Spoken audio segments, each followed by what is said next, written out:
Hello students. Indian subcontinent ने बहुत सारे मेजर सोशल, इकोनॉमिक और कल्चरल चेंजेस देखे बिटवीन 700 सीई टू 1750 सीई। हमने इन चेंजेस का थोड़ा सा पार्ट ऑलरेडी देख लिया है चैप्टर नंबर 1 के पार्ट 1 में। In today's session, we are going to see what happened next under the topic region and empire. इस मैप को देखिए, बहुत सारे प्रोविंसेस या स्टेट्स आपको यहाँ पे दिख जाएंगे विच वर अंडर द दिल्ली सल्तनत। ये मैप है उस समय की जब दिल्ली सल्तनत पे राज हुआ करता था मोहम्मद बिन तुगलक का। फ्रॉम टाइम टू टाइम बहुत सारे मेजर एम्पायर्स इंडिया में आए, जैसे चोलास, तुगलक्स, मुगल्स। ये सभी के सभी different parts of the subcontinent पे अपना अधिकार जमाते थे। अधिकार जमाने के दो मेन रीजंस होते थे। One is they wanted to prove their political supremacy and second is to increase their income. ये जितने भी लार्ज एम्पायर्स हुआ करते थे, ये बहुत सारे रीजन्स पे एक साथ कब्जा करते थे, जहां पे तरह तरह की लैंग्वेजेस बोली जाती थी, different type of cultural beliefs होते थे। ये वो पीरियड था जब रिलीजन में मेजर चेंज देखा गया था। हिंदू सोसाइटी में ब्राह्मण्स को बहुत ज्यादा इंपॉर्टेंस मिलने लगा और वे एक डोमिनेंट ग्रुप बन गए। बहुत सारे नए भगवानों की पूजा होने लगी और बहुत सारे नए टेम्पल्स बनाए गए। संस्कृत, जो अब तक एक इंपॉर्टेंट लैंग्वेज था, अब सिर्फ और सिर्फ ब्राह्मणों के समझ में आता था और उनके द्वारा बोली जाती थी। ये वो पीरियड था जहां पे एक नए आइडिया का राइज होते हुए इंडिया ने देखा, एंड दैट वाज द भक्ति period.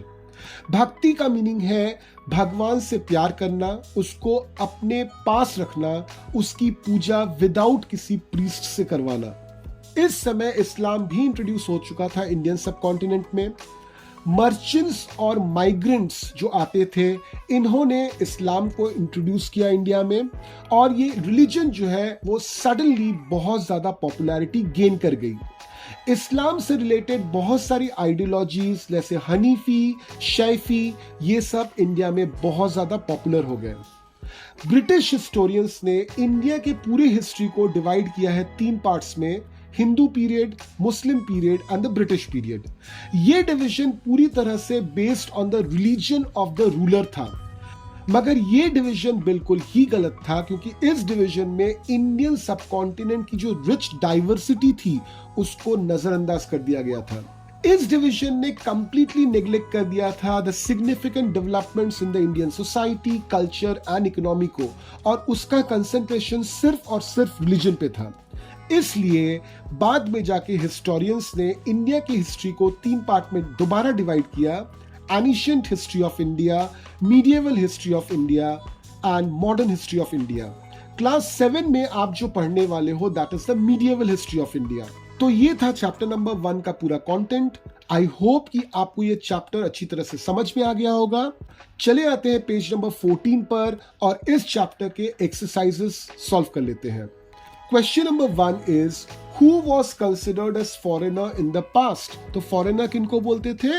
A person who was stranger to a place was called a foreigner. तो अगर से फॉरेस्ट से कोई इंसान अगर विलेज में आ जाए तो उसको हम फॉरेनर बोलते थे।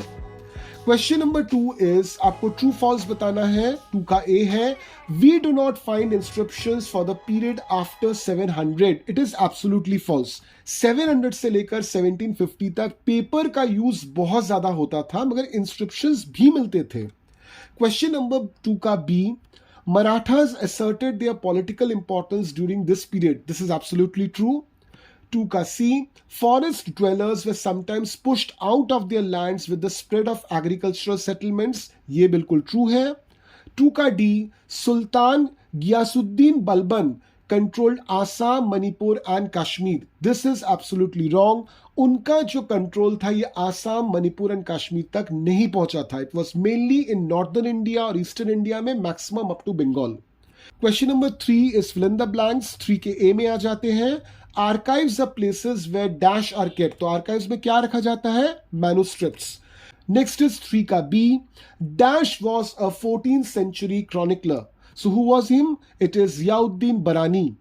क्वेश्चन नंबर 3 का सी, आपको क्रॉप्स के नाम बताने हैं जो इंट्रोड्यूस हुए थे during this period in the Indian subcontinent. तो क्या क्या क्रॉप्स थे? Potato, corn, chilli, tea and coffee. Question number 4 पे चले आते हैं। List some of the technological changes associated with this period. तो 3 मेन चेंजेस हैं। फर्स्ट इज पर्शियन व्हील, जिसका यूज किया जाता था इरिगेशन के लिए।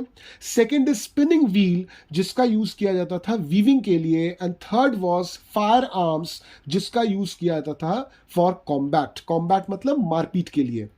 Question number 5 is what were some of the major religious developments during this period? तो अभी हमने डिस्कस किया है, वापस से मैं आपको बता देता हूं। तो इस पीरियड में हिंदुइज्म में बहुत सारे चेंजेस आए, बहुत सारी नई मूर्तियों की पूजा होने लगी, नए टेम्पल्स बनाए गए by different Kings and rulers. Hindu society में ब्राह्मणों का जो स्टेटस था वो अचानक काफी स्ट्रांग हो गया और रूलर्स ने भी ब्राह्मणों को इंपॉर्टेंस देना शुरू कर दिया। इस्लाम की एंट्री इंडियन सबकॉन्टिनेंट में इसी समय पे हुई थी, generally with the help of the merchants and migrants. ये रिलीजन बहुत जल्दी स्प्रेड हो गया इंडिया में because it talked about equality. इस्लाम के कुछ आइडियाज थे जैसे हनीफी एंड शाइफा, जिसने इंडियन सबकॉन्टिनेंट में बहुत स्ट्रॉन्ग होल्ड बना लिया।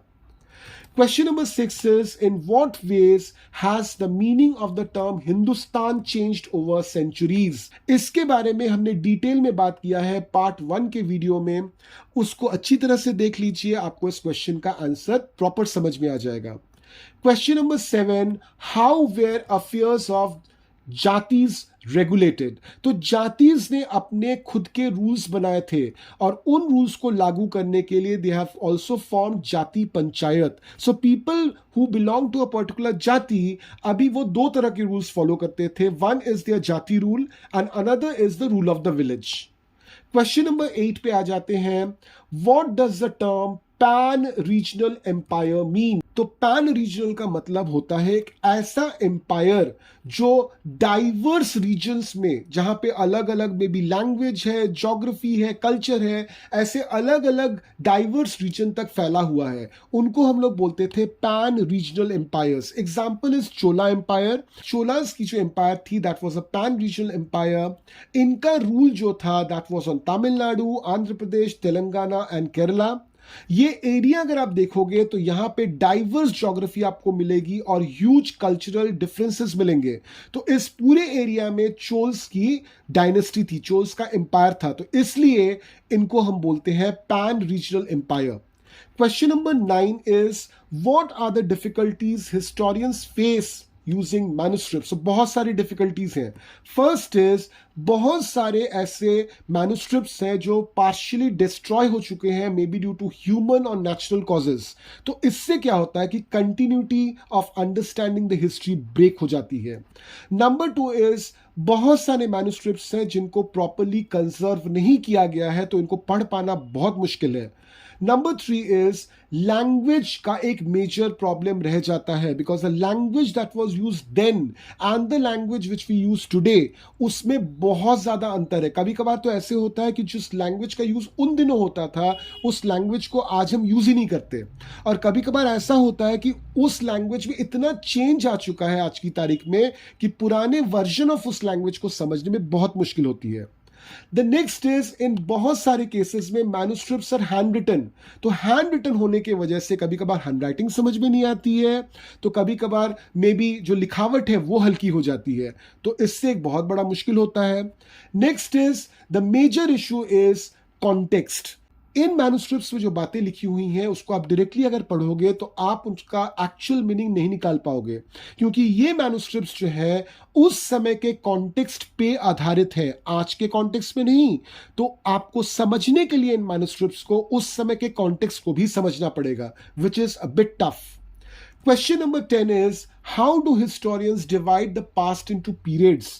Do they face any problems doing so? तो ब्रिटिश हिस्टोरियंस ने इंडियन हिस्ट्री को 3 पार्ट में डिवाइड किया है, Hindu, Muslim and British period. ये जो डिवीजन है it is completely based on religion, और ये डिवीजन करते समय एक चीज हमको नहीं भूलनी चाहिए कि India always has been a diverse culture nation. यहां पे बहुत सारे रिलीजन्स एक साथ आज भी हैं, पहले भी थी। तो रूलर के रिलीजन के पर बेस करके आप इंडिया की हिस्ट्री को डिवाइड डिवाइड नहीं कर सकते। If you want to divide the history of India, आपको वो डिवीजन करना पड़ेगा keeping in to mind economic, social and cultural factors. तो इन फैक्टर्स को ध्यान में रखकर आज हमने हिस्ट्री को डिवाइड किया है इंडिया के 3 पार्ट्स में: ancient Indian history, medieval Indian history and modern Indian history. तो इससे हमारे क्वेश्चन आंसर्स खत्म हो जाते हैं और पूरी तरह से चैप्टर 1 खत्म हो जाता है। अगले सेशन में we will be starting chapter 2, जहां पे हम पढ़ेंगे किंग्स एंड किंगडम्स। इस वीडियो को अपने दोस्तों के साथ शेयर कीजिए, खुद लाइक कीजिए, साथ में अपने दोस्तों को बोलिए हमारे चैनल को लाइक करने के लिए। कोई भी क्वेश्चन, कोई भी डाउट हो, बेहिचक मुझसे पूछिए। मेरे कॉन्टैक्ट डिटेल्स दिए हुए हैं इस वीडियो के डिस्क्रिप्शन में। फिर मिलते हैं अगले वीडियो के साथ। Till then keep learning.